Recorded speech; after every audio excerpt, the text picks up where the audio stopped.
혼인신고를 하지는 않았지만 부부로 지낼 마음을 가지고 결혼식을 올린다거나 혹은 주위 사람들에게 서로 부부라고 소개를 한다거나 하는 그런 관계를 사실혼이라고 합니다.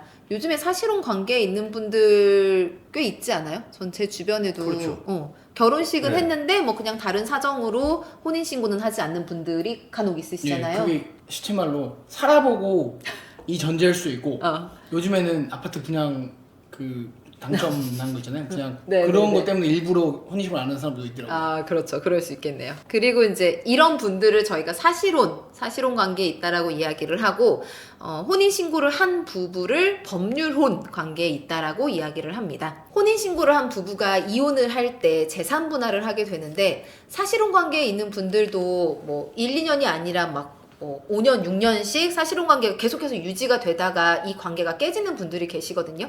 이런 분들도 재산 분할이 필요할 것 같기는 한데, 법률 부부 마찬가지로 사실혼을 해소하는 것도 이혼하고 또 마찬가지입니다. 그래서 함께 이룩한 재산은 재산 분할 과정을 거치게 되는 것이죠. 그리고 만약에 뭐 상대방이 부정행위를 저지른 것 같이 사실혼 관계를 해소해야 될 만한 사정을 먼저 일으킨다면 위자료 지급도 의무가 있습니다.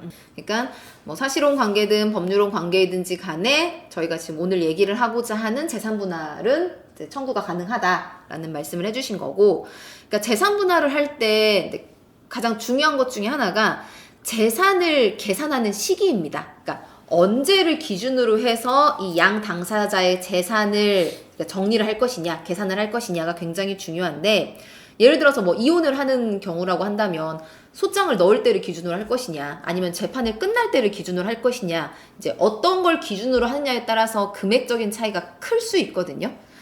원칙적으로 그 이혼을 할 때에는 재산을 계산하는 시기가 1심의 경우는 1심 재판을 종결하는 시기가 되고요. 항소심까지 갔으면은 항소심 재판을 종결하는 시기를 기준으로 해서 이 재산 관계를 정리를 합니다.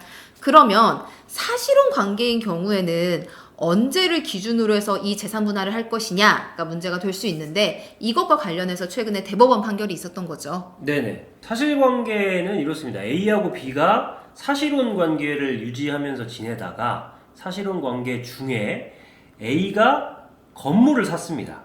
그러다가 건물을 취득한 이후에 2018년 8월경에 사실혼 관계가 해소가 됐고, 사실혼 관계가 해소된 이후에 건물을 취득한 A의 그 상대방 배우자였던 B가 A를 상대로 사실혼 파기에 따른 위자료와 재산 분할 청구를 제기하는 소를 제기를 했습니다. 이 사건 원심, 그러니까 대법원까지 가기 전 1심과 2심에서는 법률혼 부부와 마찬가지로 재산 분할을 할 때 그 기준 시기를 사실심 변론 종결일, 즉 1심 재판 끝날 때, 2심 재판 끝날 때와 가장 가까운 시기에 감정한 재산의 가액을 기준으로 해야 된다 라고 해서 앞서 말씀드린 A 명의로 취득한 그 건물에 대해서 약 3억 5천만 원으로 감정된 결과값, 그 액수를 기준으로 해가지고 재산 분할을 명령을 했습니다.